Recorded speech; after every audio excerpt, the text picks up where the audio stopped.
Hello. So we'll be talking about why the Treaty of Versailles was an issue of honor when it came to the Germans, and then I'll give you my own example of honor in a positive light, kind of, sort of.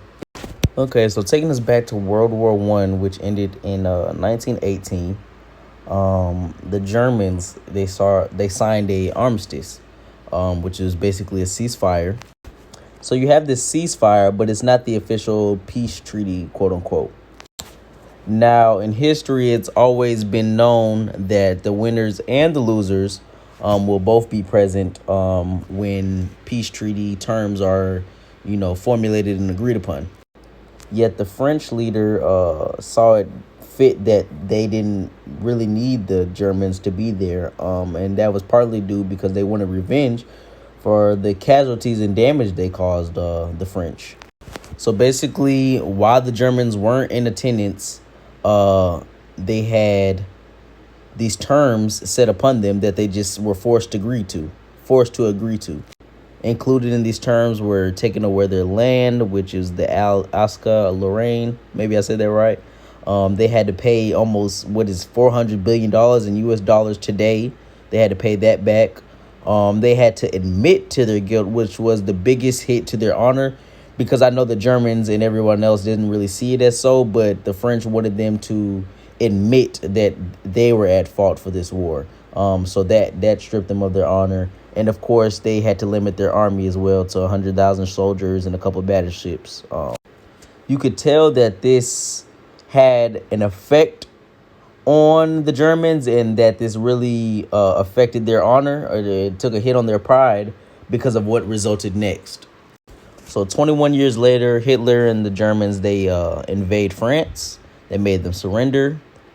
And then they took that same railroad car that they signed the armistice in out of a French museum, put it back where it originally was, and then took a photograph in front of it with the leaders. And then they had the French come in and take a photograph of them surrendering to them.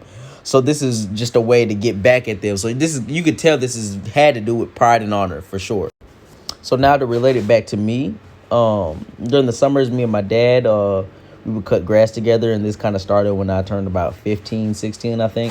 So when I first started cutting grass with my dad, he would have me practice in the back, and then he would take the mower whenever it was to cut the front. One day I decided I was good enough to cut the front. So before he got home, I cut the back and the front, and I thought I did a good job.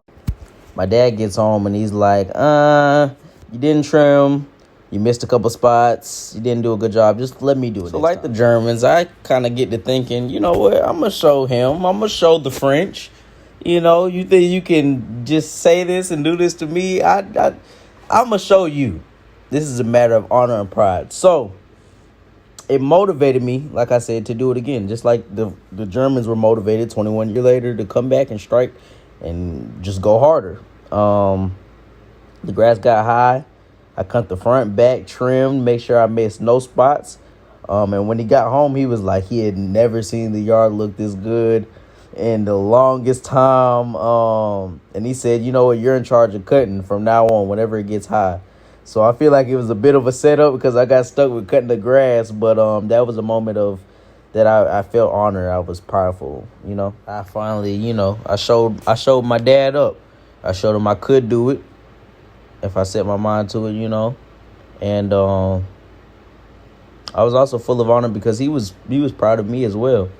And I know the Germans, kind of regained that honor because they made the French surrender to them in the same very car that they just surrendered to them 21 years earlier. So similar, not similar, but that's all I got for you.